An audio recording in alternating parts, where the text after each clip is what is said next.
The Bend Deformer is a very useful tool. It can bend your object from this to this.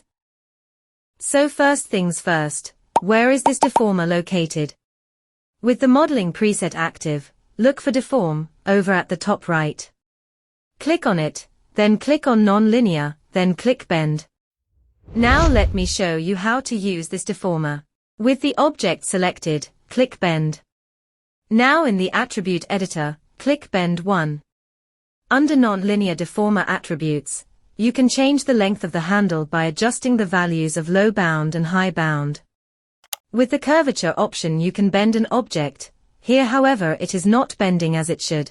This issue is caused because there is no edge in the area that needs to be bent. The more edges present in this area, the more smoother the curve can get. We will take a new cylinder and create subdivisions using the Cut tool and the Bevel tool. Set as many edges as you want, and space it as much as you need, then apply the Bend Deformer. Adjust the length of the handle as needed and then adjust the curvature. Your object should bend like this. Additionally, you could scale your object to look like this by scaling the object on the X and Z axis. Once you are satisfied with the bend, click Delete All History with the object selected. This will delete the bend handle.